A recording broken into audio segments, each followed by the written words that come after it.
The gentleman from Texas, Mr. Paul, is recognized for 5 minutes.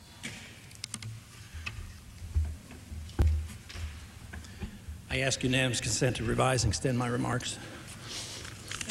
Mr. Speaker, today the Federal Reserve lowered interest rates by a half a percentage point. They have been asked to lower this interest rates by just about everybody in the country, whether they're investors or politicians. Everybody's literally been screaming at the Fed and Alan Greenspan, lower the interest rates, lower the interest rates. And it was anticipated that he would, and he did. He lowered the interest rates by 50 basis points, and the stock market promptly went down 236 points. So obviously, just lowering interest rates is not the solution to the problems we face. Matter of fact, I believe it's the problem. Interest rates have been manipulated by the Federal Reserve for as long as I can remember, especially in the last 30 years since we've had a total fiat monetary system.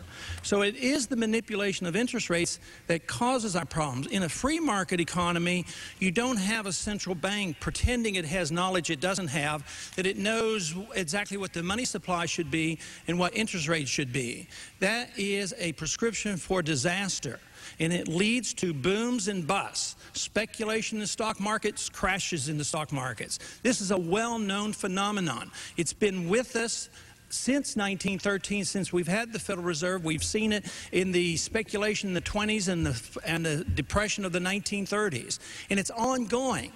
And we have a responsibility here in the Congress to deal with this. We have a responsibility to maintain the integrity of the money. And yet we give up that responsibility to a secretive body that works on its own, deliberating and deciding how much money supply we should have. To lower interest rates, a central bank has to increase the money. That is debasement.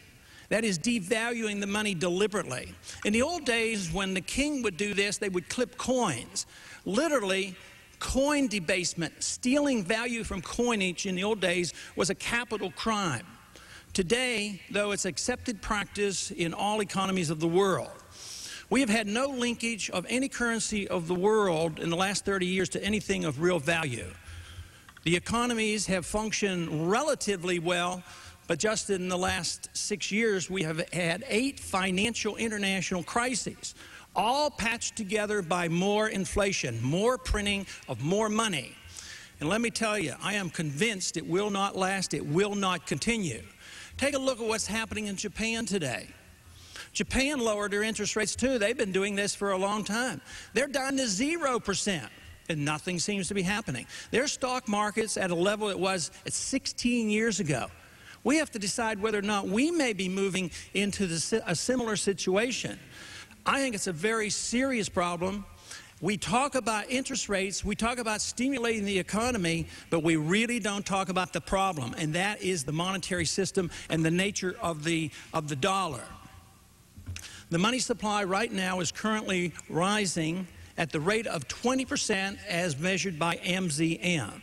This is horrendous inflation. This is inflation. Everybody says, no, there's reassurance. The Federal Reserve and all the statisticians say there's no inflation. The CPI is okay and the PPI is okay. But there is inflation because if you increase the supply of money, you are creating inflation, and the most important aspect of that is the instability it creates in the marketplace. It doesn't always lead to a CPI increasing at 10 or 15%. Our CPI is rising significantly, and we have other prices going up significantly, like education costs and medical care costs, housing costs. So there's a lot of inflation even when you measure it by prices. But the real problem with the inflation, when you allow a central bank to destroy its money, is twofold. One, it creates a overcapacity or overinvestment, excessive debt, that always has to be wiped out and cleaned out of the situation, or it will not, or economic growth cannot be resumed. Japan has not permitted this to happen, and economic growth has not resumed. That is the most important aspect, because that causes the unemployment, and that causes the harm to so many people.